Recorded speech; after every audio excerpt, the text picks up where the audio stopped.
Assalamualaikum warahmatullahi wabarakatuh. Kembali lagi di channel Nasihat Kehidupan Misteri. Pada video kali ini saya akan membahas tentang pesan rahasia Soekarno. Insinyur Soekarno adalah presiden pertama Republik Indonesia yang menjabat pada periode tahun 1945 sampai 1967. Soekarno merupakan tokoh perjuangan yang berperan penting dalam kemerdekaan bangsa Indonesia dari penjajahan Belanda. Bersama dengan Muhammad Hatta, Soekarno adalah proklamator kemerdekaan Indonesia pada 17 Agustus tahun 1945.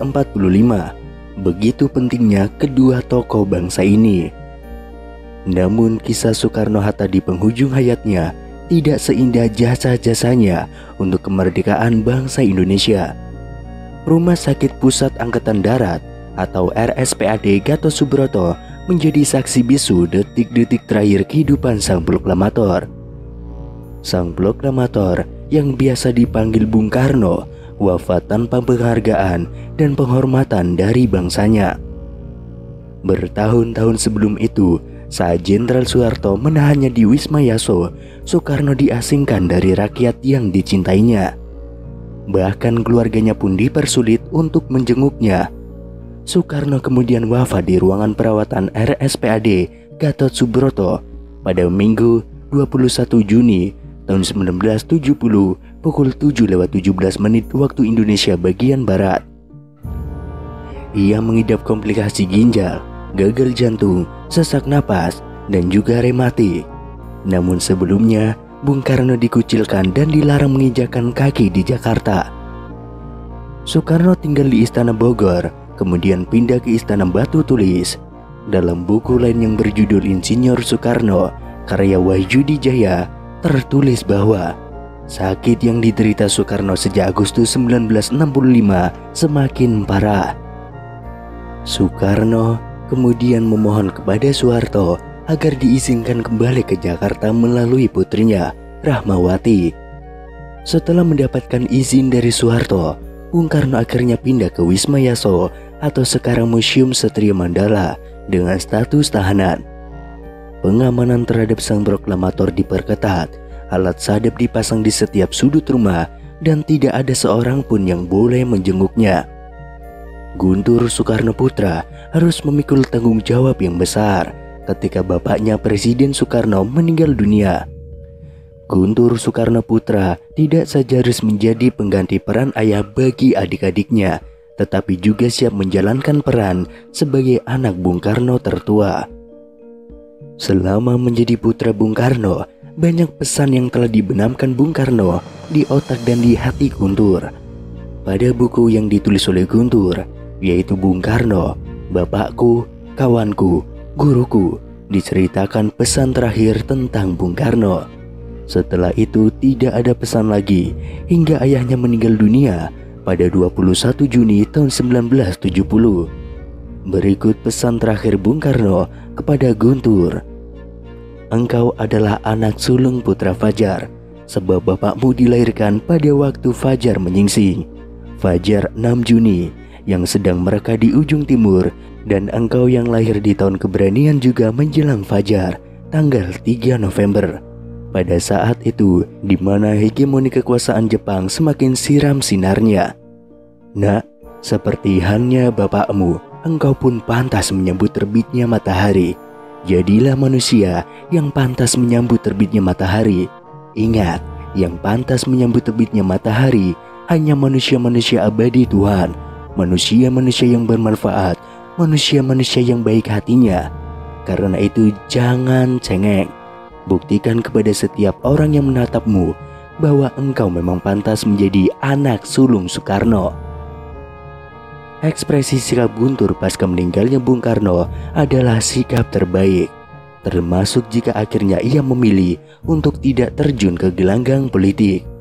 Akan tetapi, dengan sikapnya itulah kemudian ia dan adik-adiknya relatif bisa bertahan hidup di rezim Soeharto. Sebuah rezim yang telah menggulingkan bapaknya tidak hanya dilengsarkan dari jabatannya, tetapi juga dikurung dan dikucilkan di Wisma Yaso tanpa bacaan, tanpa teman, dan tanpa keluarga. Soekarno kemudian sekarat pada 16 Juni tahun 1970. Ia dilarikan dari Wisma Yaso dan ditempatkan dalam sepeta kamar dengan penjagaan berlapis di lorong rumah sakit. Kondisi Bung Karno semakin memburuk.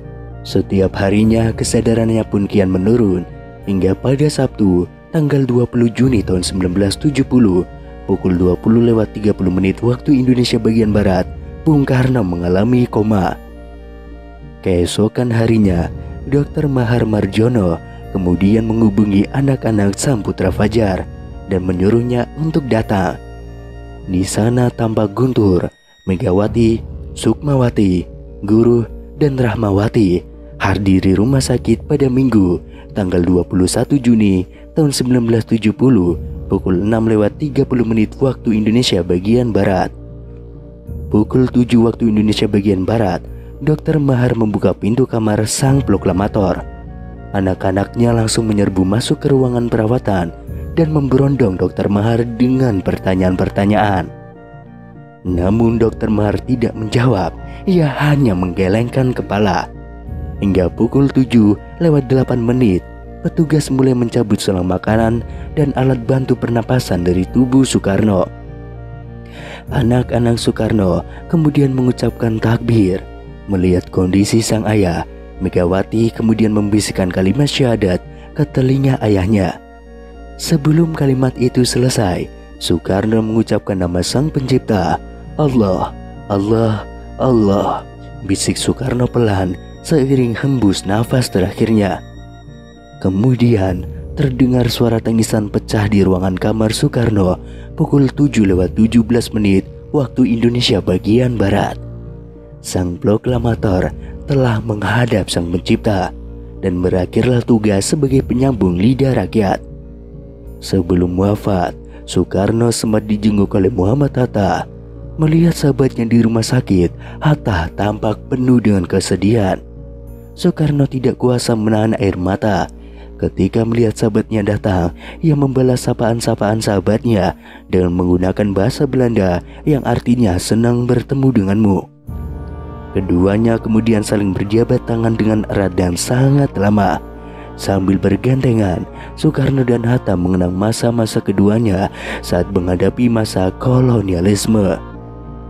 Saat menghadapi masa-masa bangsa Indonesia yang penuh dengan perjuangan darah, dan perjuangan semuanya untuk mencapai cita-cita yang mulia, yaitu menjadi bangsa yang merdeka, menjadi bangsa yang berdaulat, dan menjadi bangsa yang disegani oleh bangsa lain.